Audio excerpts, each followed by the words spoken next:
जयस्तंभ चौराहे पर बने अस्थायी बस स्टैंड को शिफ्ट करने के बाद स्थानीय दुकानदारों ने विरोध करना शुरू कर दिया है। दुकानदारों ने प्रशासन और नगरपालिका के इस फैसले को बेतुका बताया है। उनका तर्क है कि दुकानों के सामने ऑटो स्टैंड बनाना व्यावहारिक निर्णय कतई नहीं है। इससे उनका व्यवसाय प्रभावित होगा, ग्राहक दुकान तक नहीं पहुंच पाएंगे और ऑटो चालकों से रोजाना विवाद भी होगा। आपको बता दें कि शुक्रवार को तहसीलदार, नगरपालिका सीएमओ सहित कई वरिष्ठ अधिकारियों की मौजूदगी में जयस्तंभ चौराहे से ऑटो स्टैंड हटाकर उसे तकरीबन 100 मीटर दूर उत्कृष्ट विद्यालय की दुकानों के सामने एबी रोड की तरफ शिफ्ट कर दिया था।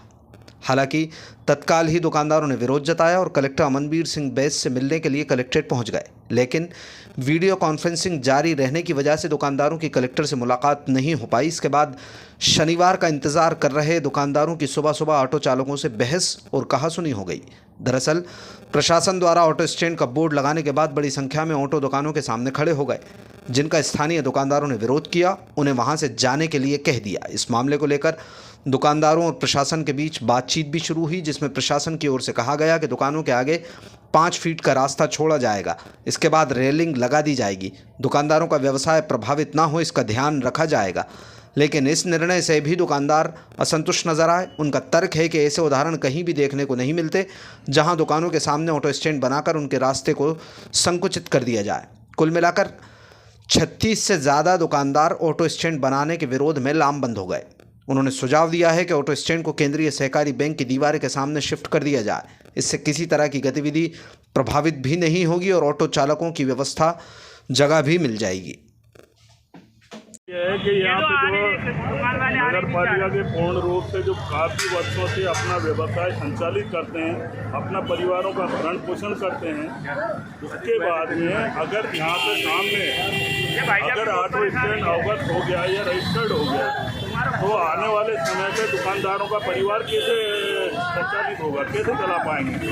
लास्ट में क्या होगा, यहाँ पे दुकानदार प्लस ऑटो वालों में शांति भंग होगी, दुकानदार विरोध करेंगे, विरोध करने के बाद में ऑटो वाले ऑटो चालकों से या ऑटो मालिकों से झगड़े की नौबत आएगी।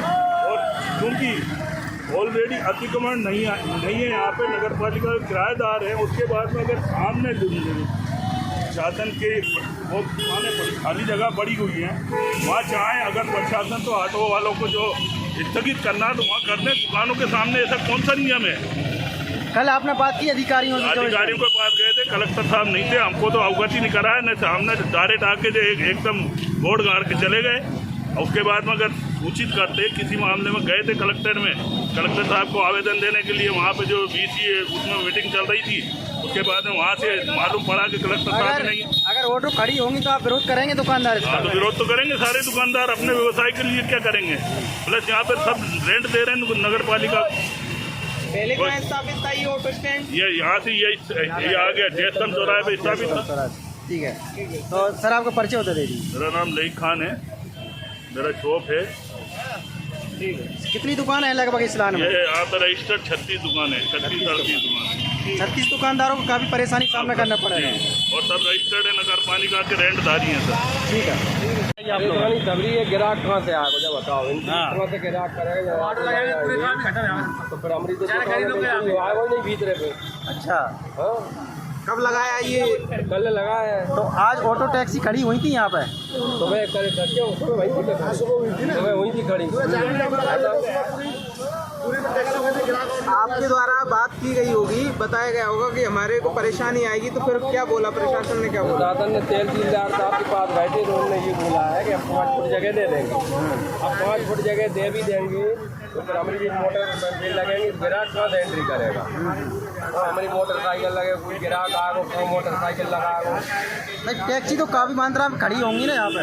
टैक्सी खड़ी होंगी तो ग्राहक कैसे एंट्री करेगा, है ना। भाई वो तो टैक्सी क्या यहाँ लग गई। आप लोगों की क्या मांग है? आप लोगों की क्या मांग है? हमारी मांग ये है कि और कहीं शिफ्ट किया जाए, दुकानों के आगे न लगाया जाए। क्या नाम है आपका? मेरा विनोद मोदी। भाई की दुकान है? अपनी auto park Modi auto park. जैसा कि आप लोगों की जानकारी में है, विगत कुछ दिनों से लगातार अतिक्रमण के विरुद्ध मुहिम चलाई जा रही है यातायात व्यवस्था को सुधार करने के लिए। और आज एक व्यापारी संघ के साथ में हमारी बैठक हुई, विभिन्न प्रतिनिधियों के साथ में थाना कोतवाली में, नगर पालिका, ट्रैफिक और व्यापारी वर्ग के प्रतिनिधित्व उनके साथ में बैठक करके वन वे व्यवस्था करने के लिए सगुन चौराहे से आगे के लिए एक ट्रायल बेसिस पे कुछ दिन के लिए हम वन वे करने जा रहे हैं। कुछ व्यापारियों के सुझाव आए, उनको भी ध्यान में रखते हुए ट्रायल तौर पे अभी वन वे व्यवस्था लागू करेंगे। साथ ही साथ में ये जो मुख्य मार्ग के आसपास में जहां अतिक्रमण की स्थिति बनी हुई थी, उनको भी हिदायत देके अतिक्रमण दूर कराया जा रहा है। कल जैसा आपने देखा होगा कि ब्रिज के पास ही काफ़ी यातायात बाधी होता था, मटके वगैरह रखे हुए थे, वो अतिक्रमण हटाया गया है। और इस प्रकार से जो तथ्य संज्ञान में आ रहे हैं, लोगों को असुविधा भी ना हो और यातायात व्यवस्था सुचारू रूप, इस बात को ध्यान में रखते हुए कार्रवाई की जा रही है। सर, ऑटो स्टैंड दुकानों पे आगे लगा दिया गया है, जिसका दुकानदार विरोध कर रहे हैं, इसको लेकर क्या कहें? नहीं, दुकानदारों का विरोध जैसी कोई स्थिति नहीं है। उनका कहना है कि साहब ग्राहकों को आने में असुविधा न हो, इस बात का ख्याल रखते हुए लाइनिंग की गई है, किसी का व्यापार प्रभावित ना हो और यातायात व्यवस्था भी सुचारू रूप से रहे, इस प्रकार से ही कार्रवाई की जाएगी। सर, आगे अगर ऑटो वालों और दुकान वालों के बीच कुछ असमंजस बनती है या विवाद की स्थिति बनती है तो? असमंजस्य की जैसी कोई स्थिति नहीं है। जैसा कि आप लोगों ने देखा होगा, आप लोग भी वहाँ मौजूद थे। मैंने पहले भी कहा है कि किसी का व्यापार भी प्रभावित ना हो और यातायात व्यवस्था सुचारू रूप से चले, इस बात का ध्यान रखा जा रहा है। सर, अभी नापतोल की गई है, तो नापतोल के बाद दुकानदारों को क्या बोला गया है? 18 फीट जगह दुकानदारों को यही बताया गया है कि जो सीमाएं निर्धारित की गई है, उसकी सीमा के अंदर रहकर वो अपना व्यापार करेंगे। सर, इसका देखने में आया सर, कि यातायात बात करते वो ऑटो वाले करते हैं और कुछ अवैधानिक भी हैं। 60,000 RTO रजिस्ट्रेशन है, जबकि 3,000 की कागज है। उसमें हमारी ट्रैफिक पुलिस लगातार कार्रवाई कर रही है और इस पर भी आगे सतत कार्रवाई